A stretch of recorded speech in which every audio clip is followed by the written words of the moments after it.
Hello बच्चों, स्वागत है आप सभी का हमारे यूट्यूब चैनल। मेरा नाम है अनुज गौतम और आज हम लोग जो है अपना नेक्स्ट टॉपिक पढ़ने वाले हैं, जिसमें हम लोगों ने जो है हमारा चैप्टर जो स्टार्ट हो रखा था वो हम लोगों ने लाइफ प्रोसेस से स्टार्ट किया हुआ था। जो चैप्टर था हमारा, ठीक है। अब लाइफ प्रोसेस में हमारे पास अलग अलग जो है प्रोसेस हुआ करते थे। जैसे मैंने आपको बताया था कि जितने भी हमारी बॉडी में प्रोसेस होते हैं उन सबको मिलाकर हम लोग एक कॉमन वर्ड से जानते हैं, जिसको हम लोग बोलते हैं लाइफ प्रोसेस। इसके अंदर क्या क्या आ जाता है? सबसे पहले आ जाता है इसमें डाइजेशन। ये मैं आपको लास्ट वीडियो में अपनी कवर करा चुका हूँ। उसके बाद इसमें आ जाता है रेस्पिरेशन, और फिर इसमें आ जाता है एक्सक्रीशन, और फिर इसमें कुछ अलग से टॉपिक भी आते हैं, जैसे हम लोग सर्कुलेशन भी पढ़ते हैं इसी में, ठीक है। तो ये जितने भी प्रोसेस हैं ये सब हमारी बॉडी में पाए जाते हैं, ठीक है। हमारी बॉडी में पाए जाते हैं, इसी वजह से हम लोग इन सब को मिलाकर, इन सब वर्ड को मिलाकर हम लोग किस नाम से जानते हैं? लाइफ प्रोसेस कहते हैं। ये मैं आपको लास्ट वीडियो में पढ़ा चुका हूँ। आज हमारा जो टारगेट है आज का हमारा, वो हम लोगों ने जो है क्या पढ़ना है? डाइजेशन तो हमारा कंप्लीट हो गया लास्ट वीडियो में। आज हम लोगों को पढ़ना है रेस्पिरेशन, क्या होता है इसके बारे में बात करेंगे, इसकी डेफिनेशन के बारे में बात करेंगे, ठीक है। स्टार्ट करते हैं। पहले मैं आप लोगों को जो है बता देता हूँ हमारी बॉडी में ऐसा कौन सा ऑर्गन है जिसमें रेस्पिरेशन पाया जाता है, ठीक है। जो रेस्पिरेशन देखने को मिलता है वो होता है हमारे सेल्स में। और इसमें कौन हेल्प करता है उसके बारे में बात कर लेते हैं। हेल्पिंग ऑर्गन कौन है इसमें? वो है हमारे लंग्स, ठीक है। यही हम लोगों को जो है इसमें दो टॉपिक में कवर करना है। पहले मैं आप लोगों को लंग्स की थोड़ी सी स्ट्रक्चर के बारे में बता देता हूँ क्या होता है, फिर आप लोगों को रेस्पिरेशन बताऊंगा, और उसके बाद एक और इसमें टर्म आ जाती है ब्रीदिंग, उसके बारे में बात कर लेंगे। स्टार्ट करते हैं, चलिए। सबसे पहले हम लोगों का जो है ये है हमारा रेस्पिरेटरी सिस्टम, ठीक है। Human respiratory system. आप जानते हैं कि यहाँ से हम लोग जो हैं, ये है नेसल पैसेज, यहाँ से हम लोग CO2 और O2 को, ठीक है, क्या करते हैं? O2 को तो हम लोग इंटेक करते हैं, वैसे तो हम लोग पूरी एयर को इंटेक करते हैं, जो यहाँ से इस रास्ते से होते होते होते जो है यहाँ से लास्ट वाले ऑर्गन के पास जाके पहुंच जाती है। बॉल लाइक स्ट्रक्चर होती है जिसको हम लोग बोलते हैं एल्वियोलर सैक। अब थोड़ा सा और बताता हूँ इसके बारे में क्या है ये। इस एल्वियोलर सैक के बारे में पहले मैं डायग्राम बना के दिखाता हूँ आपको कैसे बना हुआ है। यह है हमारी एल्वियोलर सैक। ये मैंने क्या बनाया, जो लास्ट वाला एरिया है, ये जो हिस्सा मैंने बनाया है ये वाले पॉइंट, ठीक है। डायग्राम को और जूम करेंगे तो ये, ठीक है। ये सैक लाइक स्ट्रक्चर जो होता है इनको हम लोग किस नाम से जानते हैं? एल्वियोलर सैक के नाम से जानते हैं। इस एल्वियोलर सैक के आसपास कुछ इस तरीके से जो है ब्लड वेसल्स फैली रहती है, ठीक है। इस एल्वियोलर सैक के पास ऐसे कुछ ब्लड वेसल्स फैली रहती है। थोड़ा और बताता हूँ इसके बारे में, ये है क्या। देखिए, जैसे ही आप लोग यहाँ से एयर को इनटेक करते हैं, यहाँ से पूरी एयर जाती है यहाँ से, ठीक है। यहाँ से होते होते होते जो है यहाँ से ट्रैकिया में जाती है, और ट्रैकिया से जो है यहाँ से डिवाइड हो जाती है, और यहाँ से एक लास्ट में जो है पहुंच जाती है ये ब्रोंकियाई, ब्रोंकियोलस, और फिर उसके बाद ये लास्ट वाले ऑर्गन जो होता है हमारे पास, इसको हम लोग बोल देते हैं स्ट्रक्चर को एल्वियोलर सैक। तो इसके अंदर होता क्या है? यहाँ पे क्या होता है कि पूरी की पूरी एयर अंदर आती है, पूरी की पूरी एयर जो होती है वो अंदर आती है। जैसे सब कुछ होता है इसमें, N2, O2, CO2 सब होता है इसमें। लेकिन क्या होता है कि हमारे पास हमारी एल्वियोली की जो प्रॉपर्टी होती है वो सिर्फ O2 को ही पकड़ पाती है, ठीक है। वो O2 यहाँ से इस प्रोसेस एल्वियोली से, ठीक है, वो पहुंच जाती है किसके पास? हमारे ब्लड वेसल्स के पास। ये मैंने क्या बना रखी है, ये हम लोगों ने बनाई है इसमें ब्लड वेसल्स, ठीक है। ये है ब्लड वेसल्स। ये पूरी बॉडी में जो है इनमें ब्लड होता है। जनरली मैं आपको एक सेल बना के दिखाता हूँ। मान लेते हैं ये हमारे पास स्टमक है, ये क्या है? स्टमक, ठीक है। अब स्टमक की मैं एक सेल यहाँ से जूम करके दिखाता हूँ आपको कैसे होती है। ये सेल है, ठीक है। आप जानते हैं, वैसे आपने पढ़ा हुआ है, सेल के आउटर मोस्ट जो कवरिंग होती है, मैं एक सेल को जो है आपको स्ट्रक्चरली बना के दिखा रहा हूँ कि क्या होता है इसके अंदर, ठीक है। ये सेल यहाँ से ये सेल है हमारे पास। इस सेल का जो ये वाला हिस्सा होता है, इसको हम लोग किस नाम से जानते हैं? इसको हम लोग कहते हैं साइटोप्लाज्म। और इसके अंदर यहाँ पे हमारे पास होता है एक न्यूक्लियस। ठीक है। जब हम लोगों ने डाइजेशन पढ़ा था, तो हम लोग क्या करते हैं, जितनी भी चीजें होती हैं उनसे अपने फूड को क्या करते हैं, अब्जॉर्ब करते हैं। फूड को हम लोग मेनली जो है मैं डिनोट करता हूँ ग्लूकोज से। ठीक है। अगर मैं ग्लूकोज की बात कर लूँ, तो ग्लूकोज को अब्जॉर्ब कर लिया जाता है। लार्ज इंटेस्टाइन और स्मॉल इंटेस्टाइन में अब्जॉर्प्शन होता है। ठीक है, याद रखेंगे। वो ब्लड वेसल्स के थ्रू यहाँ से अब्जॉर्ब होके पहुंच जाता है सेल के अंदर। जैसे ही ये सेल के अंदर पहुंचता है, ठीक है, C6H12O6, ये जैसे ही अंदर पहुंचता है, हम लोग लेते हैं O2। किससे लेते हैं हम लोग? रेस्पिरेशन से। हम लोगों ने रेस्पिरेशन के थ्रू O2 इनटेक की हुई है। ये इस तरीके से एल्वियोली के पास गई है। यही ब्लड वेसल्स यहाँ से होते होते हमारी ब्लड वेसल जो है इस सेल के आसपास भी होती है ये। ठीक है। अगर मैं यहाँ पे इसको बनाऊं, तो ये हमारी ब्लड वेसल्स है। नेक्स्ट पेन से भी बना देता हूँ उसको। रेड पेन से आपको जो है ज़्यादा समझ में आएगा। यही वो ब्लड वेसल्स है जो पूरी की पूरी फैली रहती है किसके पास? हमारी सेल के पास। ये ब्लड वेसल्स कुछ इस तरीके से फैली हुई है। ठीक है। क्या लेके आई है ये लेके आई है O2। कहाँ से लेके आई है ये O2 को? ये लेके आई है blood alveoli, sorry, alveolar sac से, जो कहाँ से आया है? एयर से आया है या फिर बाहर एटमोसफेयर से आया है। ठीक है। ये O2 ट्रांसफर की जाती है सेल के अंदर। ठीक है।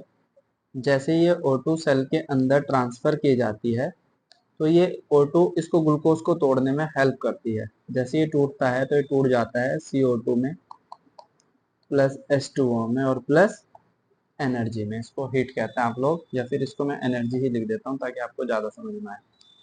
ठीक है। प्लस ही किस में टूट जाता है? और एनर्जी में टूट जाता है। यही एनर्जी को हम लोग जो है, इसी एनर्जी को यूज करना या फिर इसी ग्लूकोज से इसको निकालना, इसी प्रोसेस को हम लोग किस नाम से जानते हैं?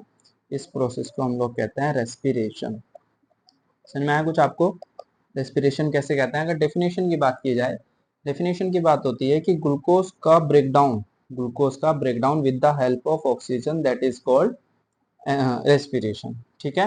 अब हम लोग अपने टॉपिक पे आते हैं। हम लोग पढ़ क्या रहे थे? रेस्पिरेशन हमें पढ़ना था। सबसे पहले हम लोग डेफिनेशन पढ़ेंगे। रेस्पिरेशन की डेफिनेशन क्या होती है? अगर हम लोग इसकी डेफिनेशन के बारे में बात करें, तो अभी बता चुका मैं आपको रेस्पिरेशन क्या होता है। नोट साथ साथ हम लोग कर लेंगे, इसको लिखेंगे। The process of releasing energy from, कहाँ से निकालते हैं हम लोग एनर्जी को? अभी बताया मैंने आपको, food, is called respiration.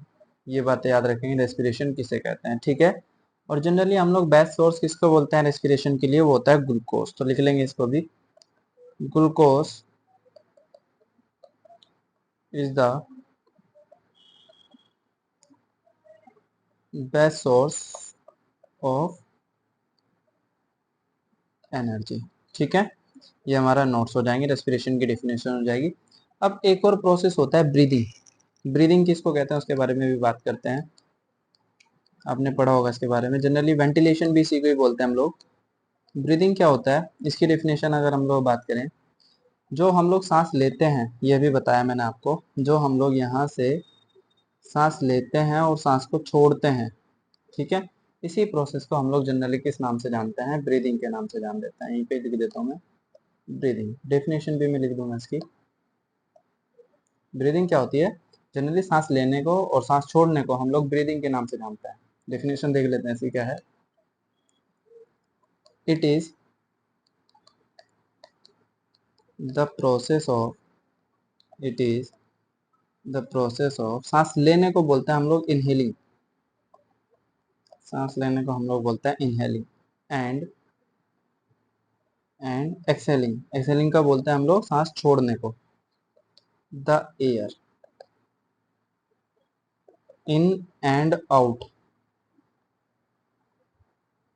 Of lungs. ठीक है, लंग से ही हम लोग सांस को लेते हैं, लंग से ही हम लोग सांस को छोड़ते हैं। तो इसी प्रोसेस को हम लोग क्या कहते हैं, ब्रीदिंग कहते हैं। आपको बहुत अच्छे से जो है समझ में आया होगा कि ब्रीदिंग किसको बोलते हैं और रेस्पिरेशन किसको बोलते हैं। बहुत इंपॉर्टेंट है। ब्रीदिंग और रेस्पिरेशन में आपके जो टॉपिक हैं या फिर आपके जो पेपर में आता है वो इनमें थोड़ा थोड़ा डिफरेंस भी आ जाता है कि ब्रीदिंग और रेस्पिरेशन में क्या डिफरेंस होता है। ठीक है, इसमें डिफरेंस लिख लेते हैं एक लाइन खींच के। इसमें पूछा जाता है, याद रखेंगे,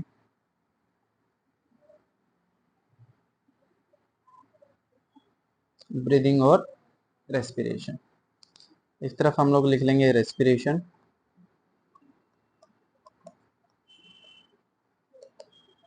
और एक साइड में हम लोग लिख लेंगे ब्रीदिंग। ठीक है, ब्रीदिंग क्या होता है या फिर रेस्पिरेशन क्या होता है, पहले रेस्पिरेशन की डेफिनेशन देख लेते हैं। अभी पढ़ा है मैंने, it is the process of break down of glucose to produce energy, reaction ही पे लिख देता हूं मैं इसमें। ग्लूकोज से आप लोग ऑक्सीजन का यूज करके क्या इससे रिलीज कराते हैं, एनर्जी। इसी प्रोसेस को आप लोग बोलते हैं ब्रीदिंग। ठीक, सॉरी, रेस्पिरेशन। ब्रीदिंग किसको बोलते हैं, it is the process of inhaling and exhaling the air. ये तो इसकी डेफिनेशन हो गई, in and out of lungs, ये इसकी डेफिनेशन हो गई। ठीक है, ये तो फर्स्ट पॉइंट इसमें बन जाएगा, क्या है ये। नेक्स्ट पॉइंट के बारे में बात कर लेते हैं। ये कहाँ पे देखने को मिलता है, अभी बताया था मैंने आपको कि किसी भी ऑर्गन की सेल में देखने को मिलता है। ये मैंने क्या बनाई थी, ये मैंने सेल बनाई थी। कहाँ पे देखने को मिलता है, ये सेल में। कोई भी ऑर्गन हो, लंग्स के ऑर्गन, लंग्स का ऑर्गन हो गया, उसकी सेल हो गई, या फिर किडनी हो गया, या फिर हमारे पास अभी हम लोगों ने डाइजेस्टिव सिस्टम पढ़ा है, उसमें हमारे पास इंटेस्टाइन हो गई, स्टमक हो गया, लीवर हो गया, कुछ भी हो, उस सभी ऑर्गन की सेल में हमारे पास रेस्पिरेशन देखने को मिलता है। ठीक है, पढ़ते हैं इसको, इसके बारे में लिख लेते हैं। इट टेक्स प्लेस, कहाँ पे पाया जाता है, टेक्स प्लेस इन सेल्स। बहुत इंपॉर्टेंट है, ये कहाँ पे देखने को मिलता है, सेल के अंदर देखने को मिलता है। और ये कहाँ पे देखने को मिलता है, इट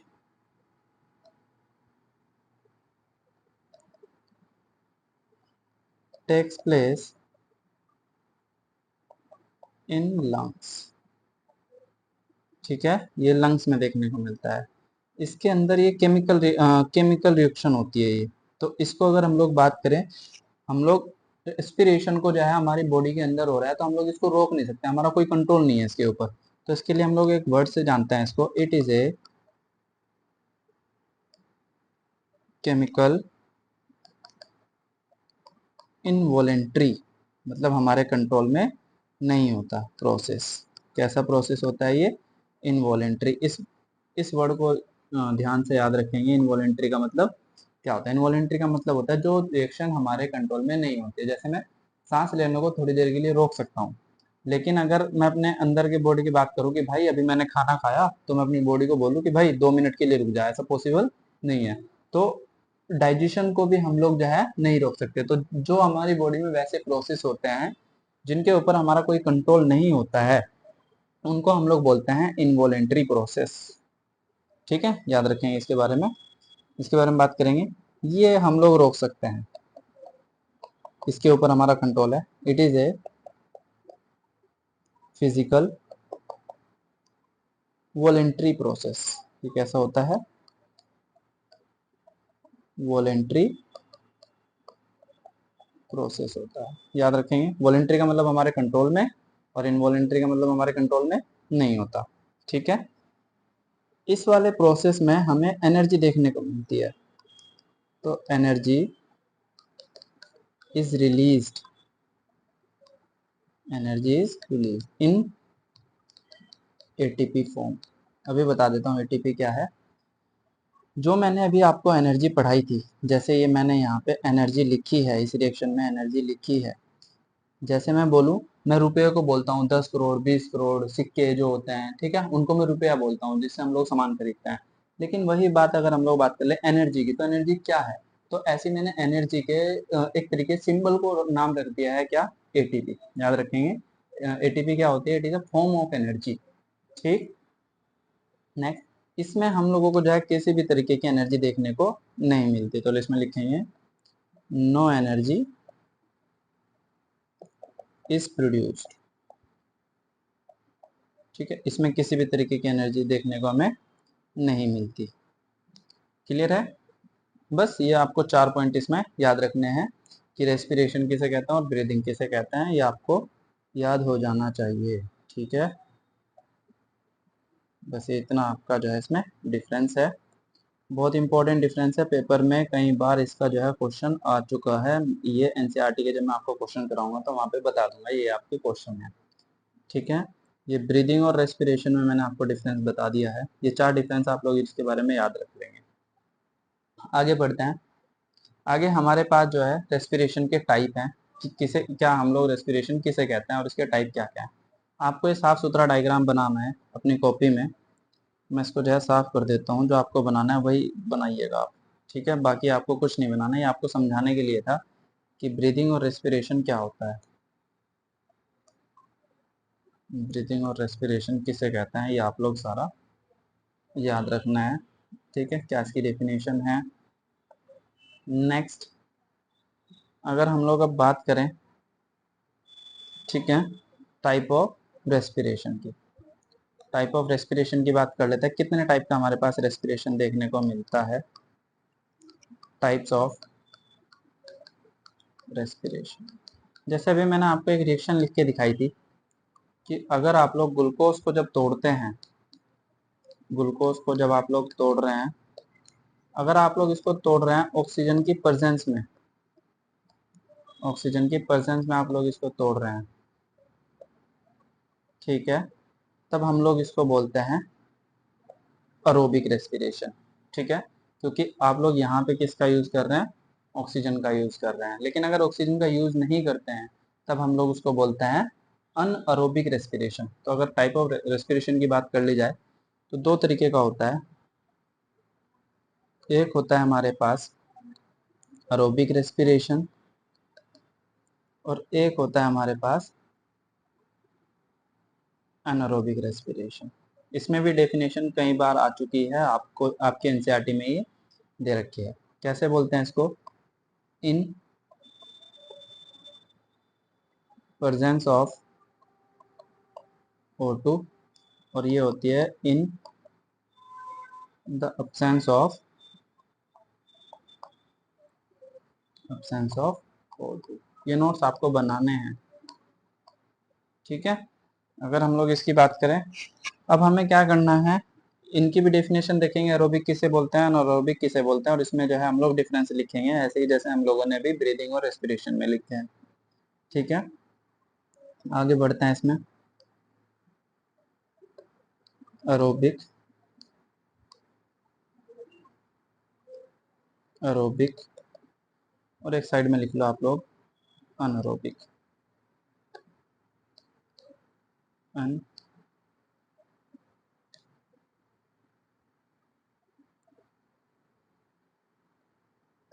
एरोबिक। ठीक है, ये आपके पास 2 प्रोसेस हैं। ठीक है, इसमें भी ऐसे डिफरेंस कर लेते हैं।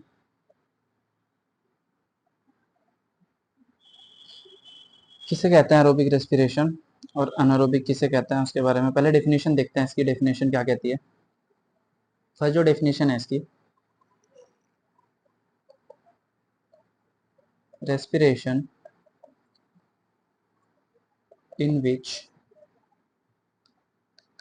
ऑक्सीजन इज यूज्ड, ठीक है, जिसमें हम लोग ऑक्सीजन का यूज करते हैं, उस टाइप के रेस्पिरेशन को हम लोग बोलते हैं एरोबिक रेस्पिरेशन, ठीक है।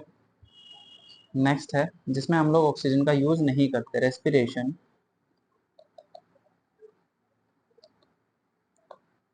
विच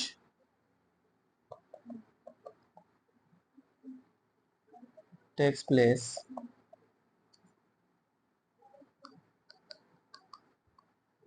विदाउट ऑक्सीजन, जिसमें हम लोग ऑक्सीजन का यूज नहीं करते हैं, उसको बोलते हैं हम लोग एरोबिक अनएरोबिक रेस्पिरेशन, ठीक है। इसमें क्या होता है इसके बारे में बात कर लेते हैं। Produce considerable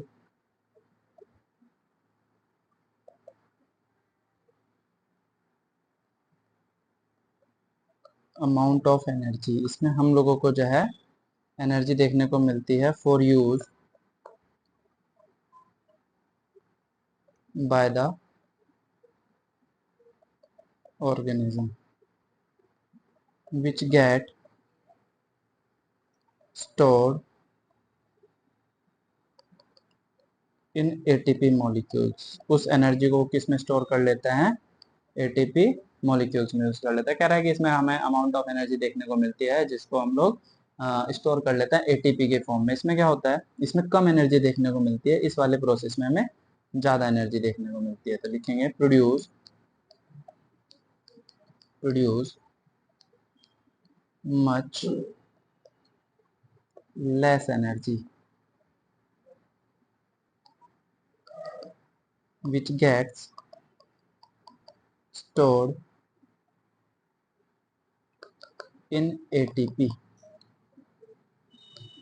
in ATP molecules. याद रखें, इसके एग्जांपल की बात कर लेते हैं। ये हम लोगों में देखने को मिलता है, और ये किस में देखने को मिलता है, ईस्ट में, एक फंजाई होता है ईस्ट, बैक्टीरिया में, ठीक है, ये इसके एग्जांपल हो जाएंगे, याद रख लेंगे इसको। उसके बाद हमें जो है स्टेप पढ़ने हैं, ठीक है, कि रेस्पिरेशन के क्या क्या स्टेप होते हैं, उनके बारे में हम लोग नेक्स्ट क्लास में पढ़ेंगे। फिलहाल आप लोग इतना याद रखिए कि क्या क्या हमारे पास जो है रेस्पिरेशन के प्रोसेस होते हैं, रेस्पिरेशन कितने तरीके के देखने को मिलता है, और रेस्पिरेशन के टाइप कितने हैं। जैसे एक बार फिर से रिकैप करा देता हूँ।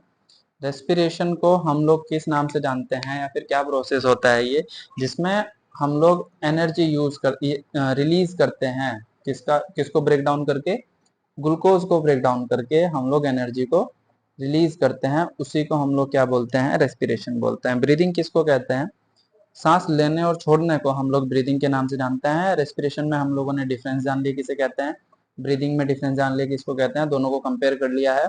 उसके बाद ये आपको डायग्राम बनाना है अपनी कॉपी में, नोटबुक में, ठीक है। कैसे बनाना है, ये नेजल पैसेज होता है, इसका एक रास्ता भी होता है जो आपसे पूछ लेता है, मैं यहीं पे लिख देता हूँ। अगर हम लोग ब्रीदिंग के एक ऑर्डर को देखें, कैसे ब्रीदिंग का जो है ऑर्डर होता है, यहीं पे इसको नोट कर लेता हूँ, एक बार देखिए कैसे है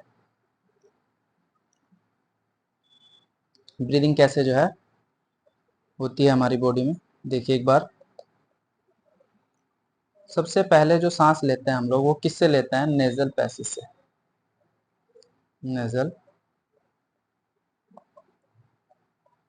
पैसेज से, ठीक है, नेजल पैसेज से। उसके बाद वही एयर जो है कहाँ पे जाती है, अगर हम लोग बात कर ले, कॉमन रास्ता होता है एक, जो हमारे माउथ का भी कॉमन रास्ता होता है और नाक का भी कॉमन रास्ता होता है, उसको बोलते हैं हम लोग फेरिंग्स।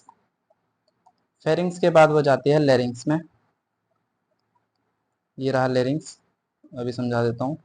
यहाँ से एयर जा रही है, फिर इस पॉइंट पे आई, इसको फेरिंग्स, फिर उसके बाद थोड़ा सा लेरिंग्स, और फिर उसके बाद ये हो जाएगा ट्रैकिया, ठीक है, ये पूरा रास्ता हो जाएगा ट्रैकिया, और उसके बाद ब्रोंकियाई, ब्रोंकियोलस और एल्वियोलस है, कि ये कई बार जो है ऑर्डर आ जाता है, तो उसको एज इट इज ऐसे ही याद करेंगे। लेरिंग्स के बाद आ जाएगा ट्रैकिया, ठीक, और ट्रैकिया के बाद आ जाएगा ब्रोंकियाई, ब्रोंकियोलस, नाम है बस, जहां जहां से एयर गुजर रही है उसको हम लोगों ने उसको नाम दिए हैं, ठीक है, और लास्ट में आ जाएगा एल्वियोलर सैक, एल्वियोलर सैक, ये इसका ऑर्डर है, आपको याद रखना है, ठीक है, इसका पूरा ऑर्डर है ये, ठीक है। जो हम लोग ब्रीदिंग करते हैं उसका ये ऑर्डर याद रखना है आपको, ठीक है। मिलते हैं नेक्स्ट वीडियो में, रिवीजन करते रहिए, एनसीईआरटी पढ़िए। नेक्स्ट क्लास में मैं आप लोगों के इससे रिलेवेंट जितने भी एनसीईआरटी में क्वेश्चन दिए हैं वो सारे इंक्लूड करके लाऊंगा, ठीक है। Thank you.